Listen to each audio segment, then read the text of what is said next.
Bismillah ar-Rahman ar-Rahim. In terms of the second, the first question, which is about apostasy, I think, the Islam, like all the pre-modern religions, has apostasy laws. That aspect of the Sharia has been long gone, and it's like other religions. Muslims, with the exception of Saudi Arabia, and I believe Iran has a moratorium right now, but they were applying, and there's been arguments to apply it in Afghanistan. There are still apostasy laws that are on the books.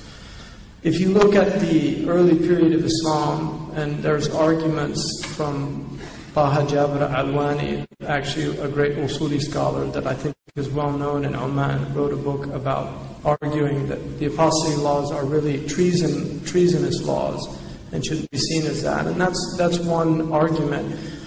There's no doubt, if you look at the history of Islam, it was very rare that apostasy laws were ever applied. I'll give you one good example. Abu Ala al-Ma'arri, who is a very well-known poet and a very famous anti-Muslim writer. I mean, he really didn't like Islam. He lived to the ripe old age of almost 90 in Aleppo under Muslims. Now, I think the Arabs probably left him because he was such a good poet, and they figured, you know, even though he has zindaqa, anybody that can write poetry like that should be left alone. That's possible. But he's noted for many, many things. One of them, he talked about the Quran, the injunction about cutting off the hand of a thief, and he said, يَدٌ بِخَمْسِ مَئِينَ عَسْجِدٍ وُدِيَتْ مَا بَالُهَا قُطِعَتْ فِي رُبْعِ دِينَارِ. You know, a hand that you have to pay 500 dinars if you cut somebody else's hand off by accident. He said, what's up with cutting it off for a quarter of a dinar? And so Qadi Abdul Wahab, the famous Maliki scholar from Iraq, said, عز الأمانة أغلاها وأرخصها ذل الخيانة فافهم حكمة الباري. The dignity of trustworthiness of that hand made it a valuable hand. But when it became a treacherous hand, it lost its value. My point about that is that bait is kufr by Muslim scholars. I mean, and yet he was writing those lines in Aleppo, in a place that was ruled by Muslims. Many examples, if you look in the history of Islam, very rarely were apostasy laws applied. I'll give you another example. In Qurtuba, there's a famous, the martyrs of Qurtuba, that some Christians might know this story. There was a group of Christians who were so troubled by the fact that so many Christians in Spain were becoming Muslim, they started going into the masjids and cursing the Prophet ﷺ publicly so that the Muslims would turn on them. They actually wanted martyrdom so that they could revive the Christian spirit in Spain. The Caliph actually ordered these people to be like, he didn't want it to happen. He was so bothered by it because, one, he understood what their strategy was, but two, because he just didn't want that to be taking place. And so there's a whole interesting history of what was going on then. I would argue that in the West, we are in a post-Christian period.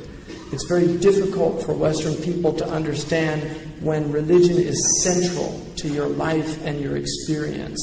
How important that is. And religion, one of the most powerful claims of Abrahamic religions is this world is finite, it's only a very short period, but the next world is infinite. And when you're looking at the finite world in relation to the infinite world has far more relevance to anybody who takes religion seriously. And so when somebody leaves the religion, it's an incredible calamity. Anybody that takes Christianity serious understands this at all because they're putting the soul into perdition. In Holland, the Dutch people are in a very post-Christian environment. Very few Dutch people, even though they were once they've always had a history of tolerance until very recently with the Islamic thing. I mean, well, maybe not always, but they're noted for their tolerance.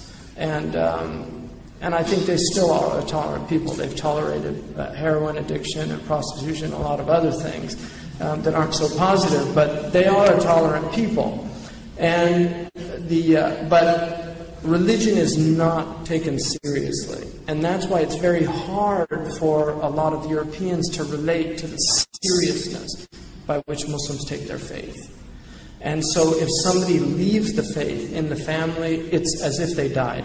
I have a Jewish friend who converted to Islam that Imam Zaid knows very well. Mustafa Chetnev. He's from New Mexico, and he lives there. He's a very brilliant man who embraced Islam. His parents, who were Orthodox Jews, had a funeral after he converted to Islam. They literally buried the coffin and told everybody that their son had died. Because to them it was as if he had died.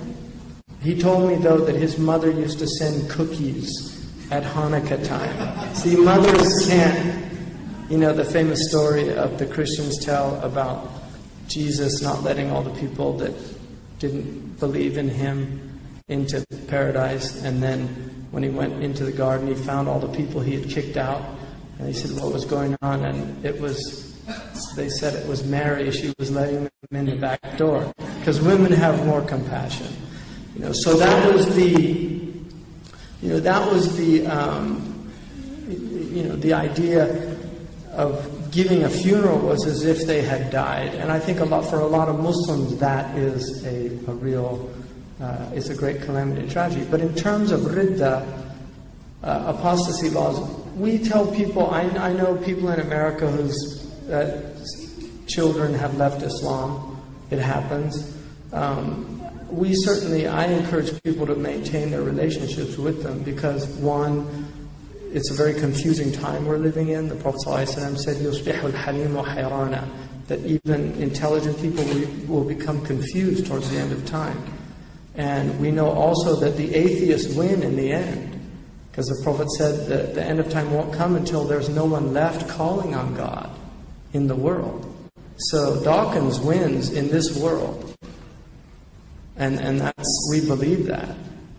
So, apostasy is, it's one of the pre-modern rulings that is definitely in Islam. Abu Hanifa did not consider women, if a woman apostated, there was no capital offense for a woman in the Hanafi madhab, because he did not, the hadith, man baddala dinuhu faqtuluhu, was ahad. It's ahad hadith, whereas the hadith prohibiting killing women and children is mutawatir. It's a factual hadith that nobody can deny. The Prophet said, do not naha Rasulullah sallallahu alayhi wa sallam an qatl al-nisa'i wal-awlad. It's a mutawatir hadith. And so even in the Maliki madhab, it's prohibited to kill women, but if they fight you, you can kill them. But in the Maliki books, they say, if on the battlefield a woman comes towards you, you should avoid her and try to get away from her so that you don't have to kill her, because the prohibition was so strong about protecting women and children. Imam al-Nakha'i did not believe in capital offense for apostasy. So there are ulama from the Salaf period that were from the students of the Sahaba that did not confer with that. He preferred ta'zir or habs, some type of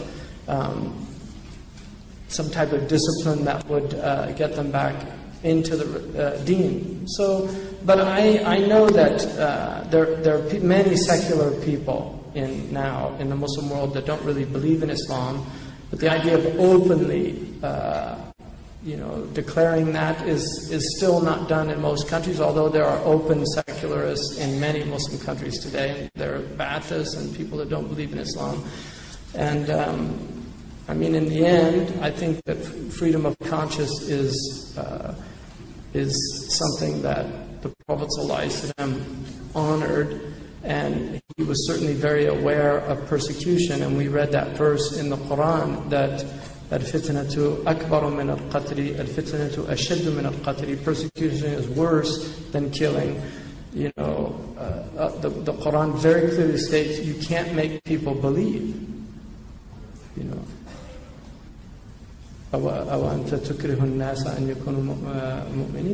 you think you can force people into being believers? You can't. It only creates hypocrites. So